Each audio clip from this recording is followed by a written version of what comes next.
Blessed day po sa lahat mga kapatid at good evening po sa lahat. Um, Alam po natin mga kapatid, patuloy nagpapasalamat tayo sa Panginoon sa biyaya na binigay sa atin ng time na naman na makapag-share po ulit sa inyo ng salita ng Panginoon. So, pero bago tayo po mapunta po sa ating topic, tayo po nung manalangin, tayo magpasalamat sa Panginoon. Panginoon, maraming maraming salamat po, Panginoon, Lord God. Sa gabing ito, Panginoon, pinupuri ka namin, pinapasalamatan, Panginoon, at yun din pa, Panginoon.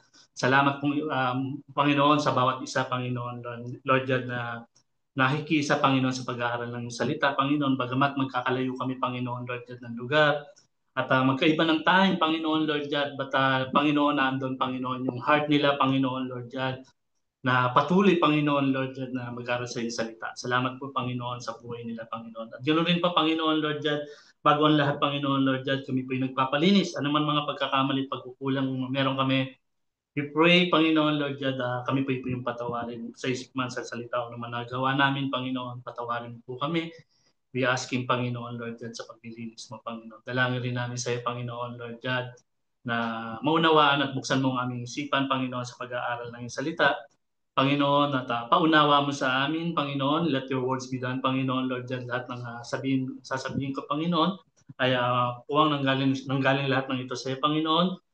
Let your will be done, Panginoon, Lord God. Ano man ang nais mo, siya ko pang Panginoon na ma-deliver, Panginoon, Lord God. At hindi po sa akin, Panginoon, Lord God. At ikaw po makita, Panginoon, sa araw nito, Panginoon, at ikaw rin po, Panginoon, ng mapasalamatan rin po at hindi kami, Panginoon, Lord God. Pagkos, Panginoon, Lord God, kami pinagpapasalamat o Holy Spirit sa pagsama mo sa amin sa araw na ito, Panginoon, at patuloy, Panginoon, na maunawaan namin ang mga salita. Muli po sa iyong katasan papuri, sa ngalan ng anak ng Yesu Cristo at Divine ng Santo Espiritu. Amen. Okay po mga kapatid, at kamusta po sa lahat muli mga kapatid at ganun po mga kapatid.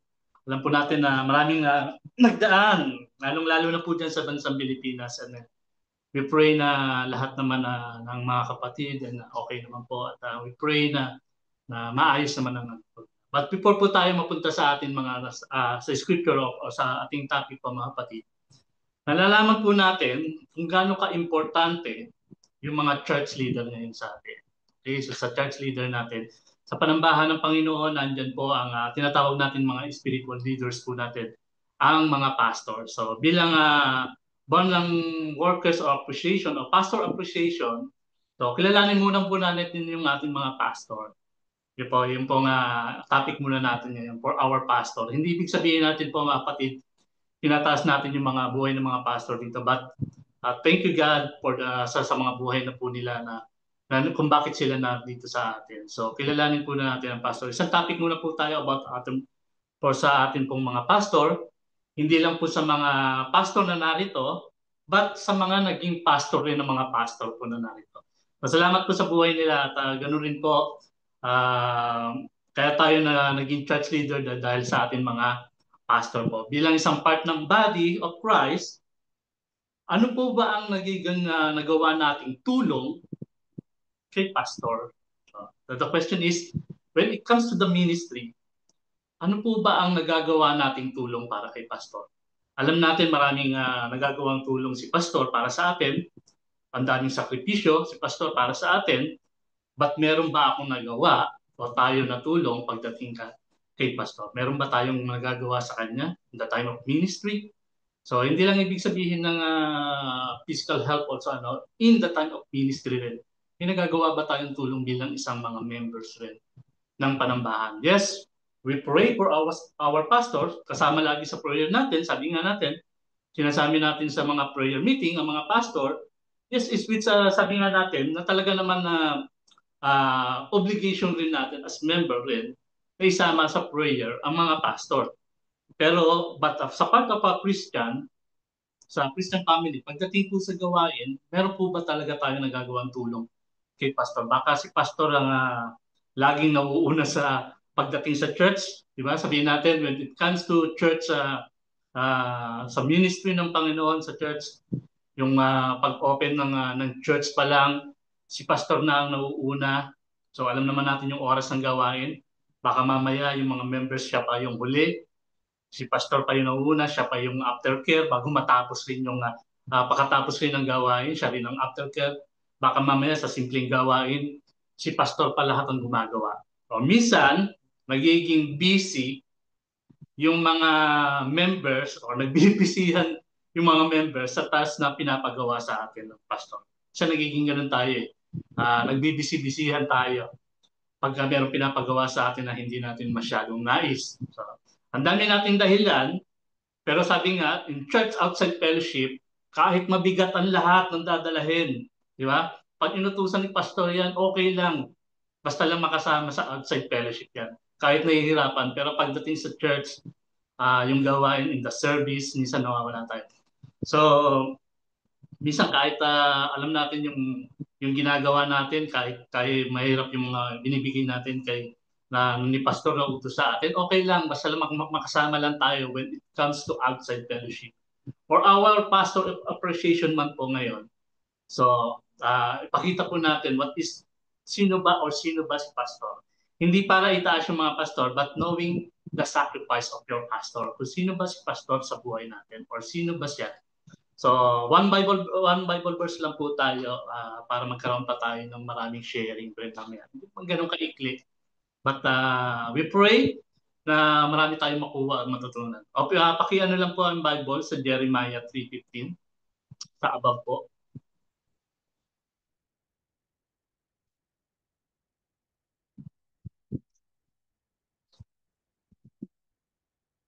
Nandun na po ba?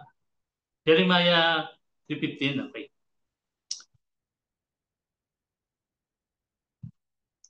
Above, Jeremiah 3:15. Okay. Sabi diyan, at bibigyan ko kayo ng mga pastol ayon sa aking napupusuan na magpapakain sa inyo ng kaalaman at unawa. So, the title po ng ating Bible study for today po mga kapatid is kilala ba natin si pastor? So, yun yung pinaka-title po. First, kilala natin ang pastor natin in physical appearance sa church. So, kilala natin, okay, alam natin yung kung sino siya, sino yung mga kasama sa bahay, kung sino yung pamilya niya, kilala natin as ganun. But sabi nga natin, gaano natin kakilala si pastor when it comes to the ministry? At kilala natin kung ano ba yung mga ginagawang sakripisyo ng pastor natin. Ano ba yung ginagawang mga alituntunin o yung mga paghihirap o kailangan isakripisyo pa ng isang pastor para lang sa atin mga members o sabihin natin in the flocks o sabihin natin sa kawan ng Panginoon. So hindi po natin isang ano lang po tayo, sabi ko nga po sa inyo. One Bible verse lang po tayo, yung ating Jeremiah. Muli po, the question is natin, kilala ba natin talaga si pastor? Alam po ba natin ang ginagawa ni pastor sa church? Alam mo ba ang hirap at sakripisyo na ginagawa ng mga pastor natin sa church? Kasi ang mga pastor po natin, mga kapatid, is, sabi nga nila is, yung mga yan is umiiyak na lang ng nag-iisa when it's come na tumatawag sa Panginoon. Yung mga nahirap na nararamdaman niya sa church, tinatago niya. Huwag lang makakita siya ng tawag nito ng panghihina. So kahit na minsan mga tao lang naman ng mga pastor, kahit na nanghihina yan minsan, ayaw nilang makita na nanghihina sila when it comes to ministry. Kaya minsan sinosolo niya, iniiyak niya lang sa Lord. So sino ba si pastor sa panambahan? So number 1 po, na our Bible verse, pastor ay mula sa puso ng Panginoon. Sabi, a gift from above. So nakikita po natin dyan sa ating Jeremiah 15, sabi dyan, bibigyan ko kayo ng pastol ayon sa aking napupusuan. Ibig sabihin po mga kapatid, your pastor is binigay sa iyo ng Panginoon. Your gift from above. Sabi nga, yung regalo or binigay sa atin ng Panginoon, a promise para na ng Panginoon kay Jeremiah, na hanggang ngayon tinupad rin ng Panginoon para sa atin. Your pastor is not only a spiritual leader. Hindi lang spiritual leader ang pastor mo eh. Ang pastor mo na andun rin siya to help to carry your burden rin. Kasi pagka may problema rin tayo, naandun rin si pastor eh. Naandun rin lagi tumutulong rin sa atin. Naandun siya to pray. Yun lagi yung atin na binibigay niya sa atin. Naandun si pastor. Si pastor, pagka pumatitingnan niyo po mga kapatid, how many the members ng isang church sa isang church. Si pastor, sabihin natin only one or nag-iisa, sabihin natin or meron ilan man mga pastor sa isang panambahan. Sa panambahan na po yun, lahat yun sabihin natin meron silang mga close na pastor. So yung mga problema nila or yung mga dadala-dalahin nila, binibigay nila doon kay pastor. So sabihin natin, uh, uh, binibigay o sabihin natin sinasabi nila kay pastor kung ano yung mga merong problema sila. Then, the pastor tuloy, pati tuloy yung kung ano yung mga problema na yon, they will pray. Also, they burden kung ano yung mga meron ng problema ang isang member. Kung isa si pastor, gano'n pa kaya yung napakaraming member na lahat ng problema na to, binibigay natin kay pastor. Kung isang problema nga lang, minsan nahihirapan ka ng mag-isa, what if pa kaya si pastor? Di ba? So yun lahat ng mga pinagdadaanan ng pastor natin. Hindi lang, sabi nga natin na hindi lang yung problema niyang iniisip niya, your pastor, care more than yourself. Sabi nga, more than the result. Mas inuuna pa nila yung kayo kaysa sa sarili nila minsan eh. Lumalabas na gano'n ng mga pastor natin, mga kapatid. Minsan nagiging mas matimbang ang ministry.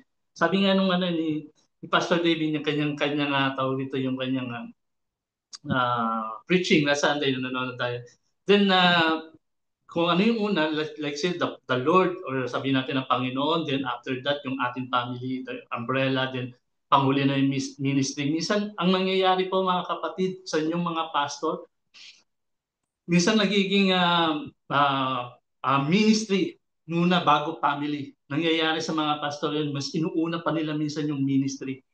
Kasi yung ganun yung passion ng inyong mga pastor. Pag sinabing mula sa puso ng Panginoon, ibig sabihin, rare yung pastor ninyo na meron tayo. Your pastor is hindi aksidente na siya ngayon yung spiritual leader mo. He is chosen by God or binigay sa atin ng Panginoon. Hindi aksidente na kung bakit siya yung nasa harap natin ng pastor ng Olongapo or pastor ng Porac or pastor ng Masbate or pastor ng Calao or dito sa Jeddah. That's not accident na sila. Kasi nga sabi nga rito in the words of God, pinili sila ng Panginoon ayon sa kanyang napupusuan. So, kaya yung mga pastor po natin is chosen para sa atin. So, ang daming pastor sa mundo, bakit pero sila ang nagiging pastor natin? Because sila yung pinili ng Panginoon para sa atin. Kilala tayo ng Panginoon, kaya alam niya kung sino yung nararapat sa atin na maging pastor. So, for example, mga kapatid, no? Kung paano mag-care yung mga pastor, o sabihin natin, o paano ang mga pastors ninyo. For example, mga kapatid, I read po yung in the GC, ng GCM, na-read natin yung invitation ni Pastor Dave about the pastoral appreciation. So nakikita ko, so after appreciation po nun, sabi nga si Pastoral Lalin yata, na kung meron online. So kung meron online, why? Bakit mga kapatid? Kasi kung aalis Pastoral Lalin sa lugar na yon at walang online, sino yung may iwan sa congregation? Look the pattern po ng isang pastor. No? Kung paano niya sinisecure muna bago umalis, di ba? So kailangan, paano ba to? Gusto kong pumunta, pero kailangan kung hindi ko may secure yung mga tupa, so hindi ako alis. Ibig sabihin, mga kapatid, pinagpapalit or sabihin natin, pinapalitan ng mga pastor. Ano yung gusto nila, but before of the congregation, mas uunahin pa nila yung congregation, yung mga members, rather sa kanilang kagustuhan. Gusto man nilang sumama, gusto man nilang pumunta, pero kung hindi secure yung mga kawan ng Panginoon, is hindi niya gagawin yung mga bagay na ito. Ganun magkaroon mga pastor. But the member, mga kapatid, kung titingnan natin yung mga member, one simple task or bigyan tayo ng task, mas uunahin pa natin yung ating sarili rather than church activity. Di ba minsan ang dami nating dahilan na hindi mauubusan pag inuutusan tayo ng pastor. So lalo na pag conflict sa lakad ng inyong mga friends or sabihin natin nag-conflict, may pupuntahan kayo, meron kayo na pag-usapan. So rather than ang dami na natin mga dahilan na. So, hindi tulad ng mga pastor, gustuhin man ng mga pastor yung mga bagay na yon, pero hindi niya maiiwan yung blocks na nasabihin natin na hindi nasisecure. So, salamat sa mga ibang mga churches na talagang nandun, maraming mga leaders. So, your pastor is nagsasakripisyo ng nais niyang gawin na dapat para sa kanyang sarili pero mas inuuna po tayo. So yan po ang mga pastor. Ang mga pastor ay galing sa puso ng Panginoon. Hindi rin natin sila pwedeng ipag-compare o pagkumpara. So alam ng Panginoon na iba-iba ang bawat pastor. Kung ang pastor is pare-pareho lahat, bakit si pastor pa mapupunta sa amin? Bakit si ganito? Hindi sana kung ano na lang. Kasi pare-pareho naman ang pag-uugali or pare-pareho naman pastor. Pero sabi nga rito, hindi natin pwedeng i-compare ang bawat pastor. May mga pastor na makukulit, may mga pastor na sabihin natin alog, or may pastor na seryoso or stricto, iba-ibang pag-uugali, pero pinili sila lahat ng Panginoon para sa pangangalaga sa mga tupa natin. O sabihin natin sa mga members ng isang church. Ang Panginoon sabi nga, ang Panginoon ang nakakaalam ng lahat kung bakit sila ngayon yung mga nagiging pastor natin. Maybe, sabi nga, mga kapatid, maybe hindi sila yung gifted na hinahanap natin as a pastor, but they are gift sa atin ng Panginoon. Binigay sila sa atin ng Panginoon. Ang pinag-iingatan tayo ng mga pastor ayon sa utos ng Panginoon. So pinag-uutusan rin ng mga pastor. At sabi nga sa Gawa or Acts 20, 28, pakiano na lang po kahit RTPP, okay? Okay. Yan. Sabi diyan, ingatan ninyo dito sa RTPB, ingatan ninyo ang inyong sarili at ang buong kawan sapagkat sila ay iniligay ng Espiritu Santo sa inyo. Sa inyong pag-iingat. Ang alagaan ninyo ang Iglesia ng Diyos na kanyang tinubos sa pamamagitan ng dugo at kanyang anak. At ito yung ginagawa ng mga pastor, mga kapatid. So pinang-iingatan at pinangangalagaan kayo dahil sa pagsunod ng mga pastor sa Panginoon. So kita niyo yung sakripisyo ng ginagawa ng Panginoon, ng mga pastor natin, at maraming bagay na pinagpapalit nila para lang sa tawag dito yung growth ng isang member. So pinagkakaingatan po tayo ng ating mga pastor na lagi silang minsan talagang gumigising ng maaga, sinasama ka lang sa prayer, pinagpe-pray nila tayo, iniisa-isa yung attendance, di ba? So I remember po mga kapatid, no, yung nandito nga si Pastor Nex. So minsan nakikita ko pinagpe-pray niya yung attendance. Tinitingnan niya, kinukuha niya sa akin yung logbook. Pagpe-pray niya yung lahat ng attendance na yun, lahat ng nandoon, tapos kung sino yung mga absent, sinusulat namin, pagpe-pray niya rin. So ganun po yung pastor. So pinagpe-pray niya po lahat ng member po. Medyo sabihin natin merong boring na pastor para sa inyo, it's boring, pero sabi nga binigay niyo po sa atin siya ng Panginoon po ba. Amen po mga kapatid. Alam ng Lord kung bakit siya ibinigay sa iyo ng Panginoon. Okay? Sabi nga diyan, balik po tayo sa Jeremiah 3:15, sa ulit. Hindi naman ganun po kahaba, but we pray. Okay, sabi dito, at bibigyan ko kayo ng pastol ayon sa aking napupusuan na magpapakain sa inyo ng kaalaman at unawa. So number 2, kanina sabi natin sa number 1, ang ating pastor ay siya yung ating pastor ay mula sa puso ng Panginoon. So number 2 po natin mga kapatid, ang ating pastor ay bilang nagpapakain sa atin. So hindi ibig po sabihin is yung food physical but spiritual life. So pero minsan nangyayari rin yung pastor pati food physical sinasama na rin ng member. So, ginagawa na rin, pastor libre mo naman kami. So minsan ganun na rin pati food ng physical kasama na rin. So, okay. So under po ng si pastor bilang nagpapakain sa atin, sa number 2 bilang under po noon sa letter A, pagpapakain spiritual at kaalaman. Okay? Ang pastor nagpapakain po sa atin ng spiritual at kaalaman rin. So karamihan po sa atin, we pray for spiritual growth. Karamihan po sa atin yan. At naisasama natin yan sa mga prayer meeting natin, yung sinasama natin yung magkaroon tayo ng spiritual growth. Pero saan manggagaling ang spiritual growth mo? Diba? Di ba pagka nakikinig din tayo ng salita or nais mong matuto or you're willing to learn, doon tayo nagkakaroon ng spiritual growth. Katulad ng Bible study, prayer meeting, or seminar teaching, or Sunday service, or other spiritual feeding. So doon po tayo nagpo-growth ng spiritual. Kaya nagpe-pray tayo ng spiritual growth. Yung mga tinuturo ni pastor sa atin bilang spiritual growth, pinagpe-pray niya yan. Revelation, guided by the Holy Spirit, pinagpe-pray sa atin para ibigay sa atin yung mga yan. Sabi nga, pinapakain ng ano, bilang siya nagpapakain sa mga tupa ng Panginoon. Pinagpa-fasting niya yung mga hinihingi niyang message. Diba? Or pinagpa-pray niya para sa may abot para sa atin. O ibig sabihin, pinagpupuyatan rin ni pastor. Yung gigising siya ng madaling araw para sa kanyang meditation. So ganun po si pastor. Ganyan po si Pastor Lucas. Pinag-meditation na niya. Nagpupuyat siya. Pinagpupray niya yung mga yan. Revelation. Para sa pagdating ng Sunday service. Maibigay niya sa inyo yung mensahe ng Panginoon.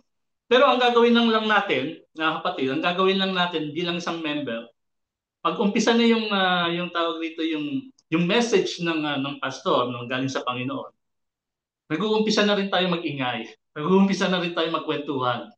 Minsan pa nga gagawin natin yung pinagpuyatan ni pastor, tutulugan lang natin sa mensahe. So tapos, we asking spiritual growth. Sabi natin, magkaroon tayo ng prayer. Lord, we pray for spiritual growth. Pero paano tayo magkakaroon ng spiritual growth kung yung mensahe, yung mga is hindi natin sinoseryoso, hindi natin papakinggan? Sabi nga in the social media, meron po tanong doon. Okay, may mga tanong po doon. Sabi doon, sa ministry, sabi ng isang music director, mga kapatid, who wants to become a part of music ministry? So po, nagtaasan po lahat ng mga kamay ng member. Nagtaasan po, ako po, gusto ko po maging a part ng music ministry. Ako po din, gusto ko po maging part ng music ministry. Okay. So sabi ng music director, okay, sasabi ng music director, kung sino po ang willing, kung sino po ang gustong maging part ng music ministry, willing po ba kayo na mag-practice everyday? Lahat naging bingi na po, mga kapatid. Hindi na nagtaasan ng kamay. Kasi ayaw nilang willing to learn. Ibig sabihin po, mga kapatid, ang pastor is there to nourish you or pakainin tayong spiritual, pero pagdating sa feeding time, wala po tayo. Ibig sabihin, paano po tayo magkakaroon ng spiritual growth? Kung si pastor in the feeding time, alam po naman natin yung mga time ng ministry natin. Alam natin yung prayer time. Alam natin yung Bible study time, katulad nito. Alam po natin yung Sunday service. So, alam po natin yung mga ganyan. Pero pagka alam po natin yung feeding time, pero hindi mo aatinan yung mga yan, walang spiritual growth. Ilang po ang members sa church? Sabi nga natin, ilang ang members sa church? Pero pagdating sa BS, sa pag-aaral na to, ng salita ng Panginoon, paano kung wala ka? Di ba? Mayroon ka bang spiritual growth na matatanggap? Wala kang matatanggap na spiritual growth. Yung nagpakain si pastor, pero wala ka, di ba? So hindi mo nagkakaroon ng spiritual growth. Ilan yung mga umaattend in the prayer meeting para sa spiritual growth? Ayaw natin naman mag-commit, di ba? Yung sabi nga, imbis na tayo ay mag-commit sa mga gantong ministry, nagiging nangyayari po, mga kapatid, yung commit natin, nagiging committed, yung commitment, nagiging committed. Di ba? Imbis na tayo maging committed sa ministry, nagiging committed or nagiging narrow. Sabi nga natin, numinipis yung ating pagpunta sa mga ganong ministry, yung pagpapalakasan sa ganong ministry or sabihin natin, sa pag-aaral sa ganitong ministry. Hindi lang Sunday service ang ministry. Paano ka magkakaroon ng kaalamang spiritual, ng spiritual growth, sa pag-aaral ng salita is wala ka. Sabi nga natin. Tapos sasabihin mo, wala kang natutunan sa church. Minsan, ginaganon tayo eh. Umaalis yung ibang member, sasabihin nila, wala naman ako natutunan sa church na to. Wala man lang ang spiritual growth. Pero ang problema is nasa atin, is ayaw natin magkaroon ng commitment. Di ba? Or ayaw natin matuto. Sa Sunday service ka nga lang umaten, sabihin natin, or service na lang natin dumadating tayo, or umaaten tayo. Pero yung pagdating natin sa service, aabutin pa natin declaration pa, di ba? Yung late na late pa. Kaya maraming Christian ang nagiging stagnant na lang kasi wala nang Sunday, kaya sila tinatawag na Sunday Christian or continue naman sa Jeddah tinatawag natin Friday Christian lang. So yun lang yung gawain na ginagawa nila. wala na silang ibang ministry. So, yun lang yung mga nais nilang atinan. Walang spiritual growth na nangyayari kasi nga ayaw nilang matuto. Ayaw nilang magiging part ng isang ministry. Sabi nga, pag sinabing ministry or sabihin natin yung isang churches natin sa ministry, be a part of the ministry. Be a part of ministry, magparty ka na ito. Kung ano yung mga meron dito, mga Bible study, kung meron kang time, go be a part of the ministry. Kung may prayer meeting, be a part of the ministry. Kasi ito ang kailangan, ito yung nakakatulong kay pastor rin, di ba? Pero dahil sa sobrang bait nga minsan ni pastor, yung feeding time na wala ka, minsan hinahanap ka pa, tinatawagan ka pa ni pastor. Minsan ganun si pastor eh.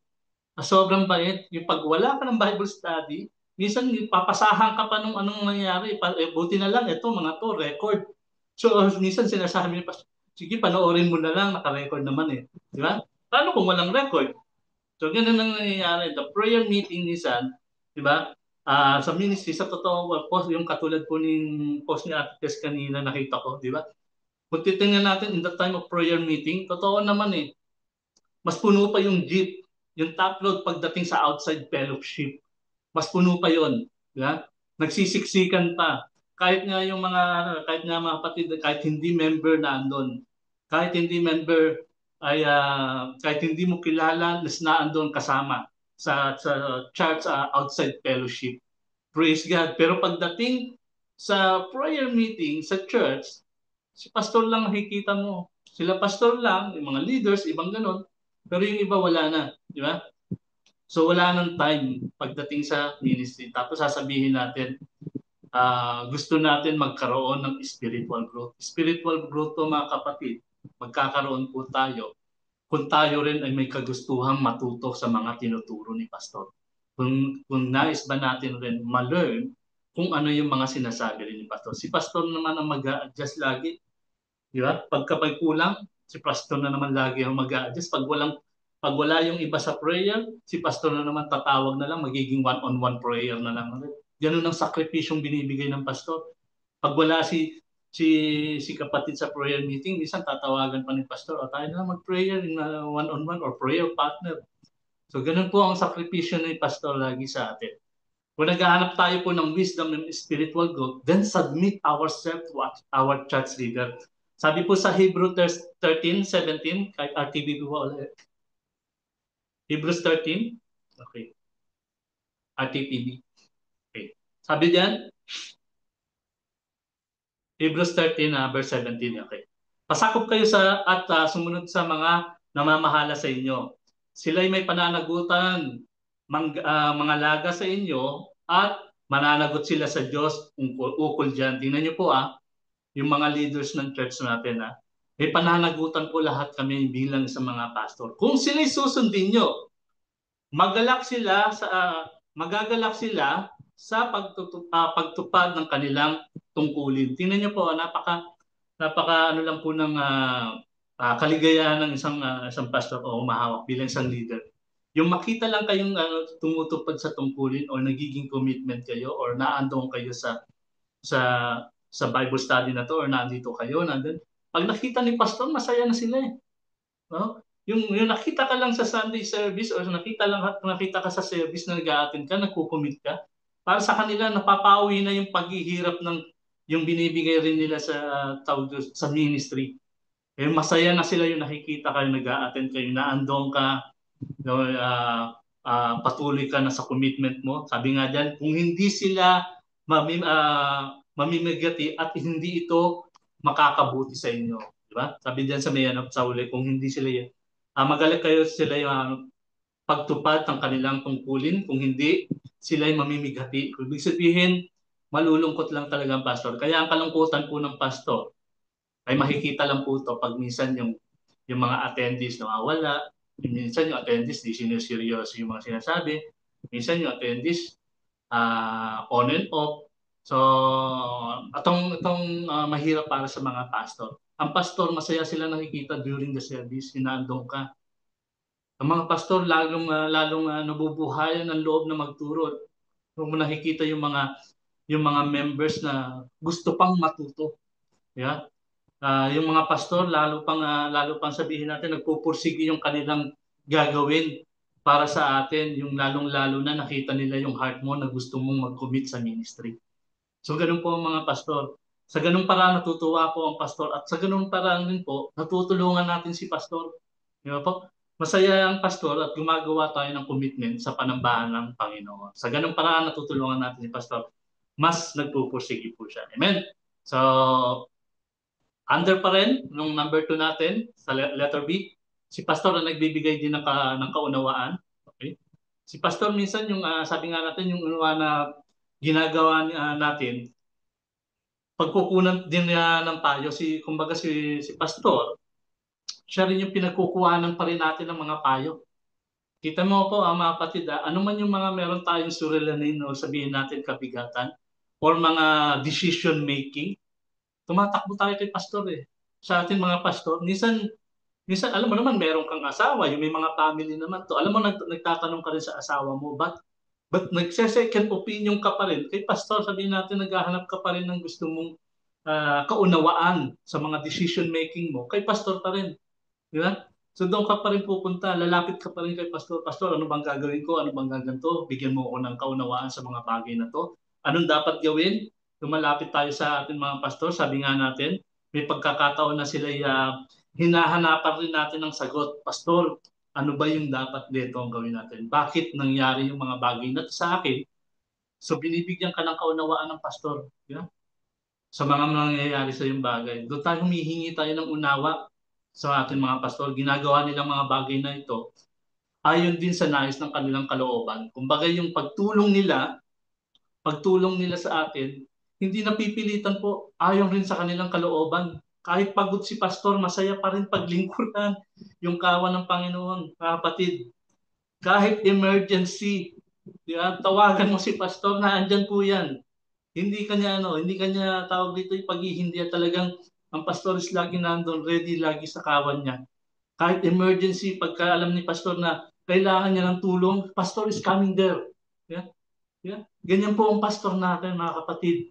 Kung aalamin niyo or kilalanin natin yung sakripisyo nila sa mga members, makikita nyo or mararamdaman nyo yung kung gaano kayo kamali, pastor, bilang mga members or body ng Christ. Di ba sabi niya, kahit alanganing oras tumawag ka, si pastor na andun pa rin, makikinig.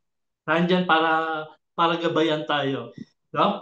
Hindi, kahit nga sabi nga natin, hihingi tayo ng payo kay pastor, kahit minsan, alam po natin, may mga members po, humihingi tayo ng payo kay pastor, pero kahit ilang mahingi natin payo, hindi natin sinusunod yung payo rin ni pastor. May katigasan rin kasi ng ulo yung tayo eh. Humingi tayo ng payo sa pastor, pero hindi rin naman natin susundin. Pero tingnan niyo po si pastor kahit kailan hindi po siya nagbigay o sabihin natin every time na lalapit ka sa kanya, naandun at naandun pa rin siya magpapayo at magpapayo. Kahit hindi mo sundin, naandun pa rin ang pastor at laging magpapayo. Sinasama ka rin lagi sa prayer. Kaya si pastor, kaya po si pastor minsan sila na lang yung laging merong multi-skill. Ulitin ko po mga kapatid, hindi natin tinataas yung mga pastor, but yung sacrifice nila na binibigay sa atin, yung binibigay ng mga pastors natin, yung mga mahal natin mga pastor. Okay po? Si pastor, sabi nga natin, in the church po mga kapatid, lalong-lalo na yung mga full-time pastors rin, sabi nga, lahat sila multi-skill pastor. Andiyan yung tubero, karpentero, kusinero, driver, lahat ginagawa natin kay pastor. Lahat, pastor, ikaw na po yung pastor, di ba? So lahat nandoon kay pastor, lahat pastor nandoon kasi yung kasayahan ni pastor para pagsilbihan po tayo mga kapatid. So sabi rin po dito sa 1 Peter 5, 5:2 or unang Pedro 5 verse 2, yan po.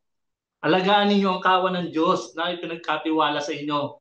Alagaan ninyong ito ng maluwag sa inyong loob at hindi napipilitan lamang.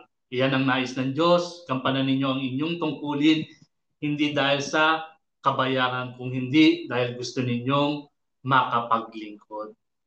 Okay po, yan pong ginagawa po ng pastor. Lahat po ng ginagawa ng pastor is dahil po sa kanilang kagustuhan loob, hindi po napipilitan po mga kapatid.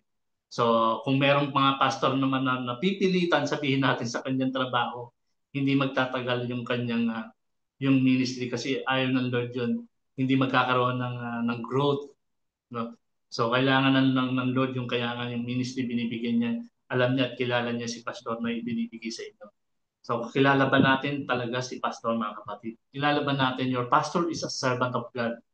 Your pastor is, sabi ko nga kanina, is care more than their self. Mas lalo ka na lang, kung makikita niyo yung pastor ninyo, mga kapatid, pagkadating sa may mga event or anuman meron tayo, mas lalo niya lagi niya chine-check yung mga ganito, o sino nandito, kompleto na ba? Pag uuwi na rin, pagtapos ng event, halos siya na lang rin ang nahuhuli. Sinisecure niya kung may naiwan pa ba. So ganun ang pastor niyo po, mga kapatid. Pangalagaan po ninyo yung pastor ninyo. So pastor care more than themselves. Your pastor is there to nourish you. Your pastor is rare, sabi nga natin. Rare po yung mga pastor ninyo, mga kapatid. Kakaiba po yung mga pastor ninyo. Pahalagahan po natin sila. Kasi sila ay binigay mula sa puso ng Panginoon. Si pastor lang ang umuunawa sa inyo na hindi maunawaan rin ng iba. Minsan ganun po si pastor. Si pastor din ang bulungan rin natin ang problema. Alam po natin yan, mga kapatid. We know, sabi nga natin, mga kapatid, we know our God is all-knowing God. Alam niya kung sino ang pastor para sa iyo. Sabi ko nga po, mga kapatid, kanina, tulad ng sinasabi ko, maaaring hindi gifted yung pastor ninyo or pastors natin. Hindi siya gifted o yung mga inaasahan natin na napapanood natin sa TV or YouTube, maaaring hindi sila ganun. Pero sabi ko nga po, ulitin ko po sa inyo, mula siya sa puso ng Panginoon at ibinibigay sa atin. Ibig sabihin po, alam ng Lord na siya ang pastor na karapat-dapat sa atin. So yun po ang minyanan ng pastor. Pero siya ang pastor na nagmula sa puso ng Panginoon po. And appreciate your pastor. Sabi nga po natin, mga kapatid, pasalamatan po ang pastor natin, ang pasalamatan ng Panginoon sa buhay ng ating mga pastor, and respect our pastor po, mga kapatid. Masakit kay pastor kung hindi tayo nakikita na sa ministry po, mga kapatid. Iyon yung kabigatan, iyon ang burden, iyon doon nanghihina yung puso ni pastor pag hindi tayo nakikita sa ministry. Yung minsan bumibitaw tayo sa ministry, yung bumibitaw tayo sa mga dinadanas natin, yung siya yung tinatakbuhan natin pero hindi natin makikinggan. Masakit po sa pastor po yun. Nanghihina si pastor sa mga ganung bagay. Pero sabi nga natin, mga kapatid, ang pastor, pag nakita tayo, yun ang kalakasan niya.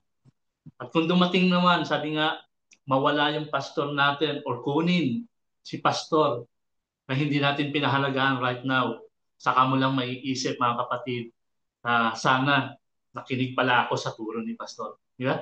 Doon mo lang maiisip yun na darating pala yung araw, sana nakinig pala ako sa mga bagay na ibinigay sa akin ni pastor o itinuturo sa akin ni pastor. Kaya habang ngayon, sabi natin, habang ngayon kasama natin yung mga pastor, kung ano yung mga tinuturo nila na nagmumula sa Panginoon, mga kapatid, pahalagahan po natin. Yung spiritual growth ninyo, mga kapatid, is naandyan para tumulong si pastor. So, hindi naman kayo papabayaan po ng mga pastor na kung ano man ang meron tayo. We pray for our pastor na laging bigyan siya ng kalakasan na patuloy maggabay po, lalong-lalo na sa ministry po ng Panginoon. Yung po, mga kapatid, so tayo muna yung magpasalamat sa maikling pagpapasalamat rin natin sa mga pastor at sa pag-aaral ng salita. Tayo muna rin manalangin. Lord, we pray for thank you. Salamat po, Panginoon. At salamat po sa maikli, Panginoon, Lord, dyan na pag-aaral na to ng salita mo. Panginoon, dalangin rin namin ang pagpapasalamat for this month of appreciation rin ng pastor. Panginoon, all the pastors na meron kami, Panginoon, lalo na dito sa DCM, Panginoon, Lord, dyan. Salamat po sa buhay nila, Panginoon. Hindi kami magkakaroon ng spiritual growth kung wala sila. Hindi kami matututo kung wala rin yung gabay nila, Panginoon, Lord God. Salamat po sa mga pastor na to, Panginoon, Lord God.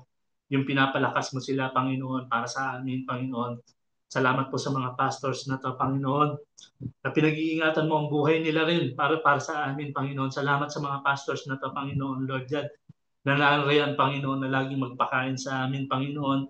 Salamat po, Panginoon, sa mga buhay rin ng mga pastors na to na lagi kaming pinagpipray ng walang sawa, Panginoon. Kahit kami pinsan, Panginoon, ay hindi namin sila napagpipray, Panginoon. Hindi namin na isasama. Ba't sila, Panginoon, Lord, walang patid, Panginoon, Lord, yan. May sinasama kami sa prayer, Panginoon. Salamat po, Panginoon, sa buhay nila, Panginoon, Lord, yan. At na lahat po, Panginoon, ang buhay na nanarito, Panginoon, nakikinig, Panginoon, Lord, yan, sa pag-aaral na to, Panginoon, Lord, yan. Salamat po, Panginoon, dahil alam po namin, Panginoon, binigyan mo kami ng mga pastor, Panginoon, na ayon sa iyong puso, Panginoon. Muli po, Panginoon, ang lahat ng ito'y kakataasan papuri sa iyo lamang, Panginoon, sa ngalan niyo, anak na si Jesu Cristo, at ng Santong Espiritu. Amen.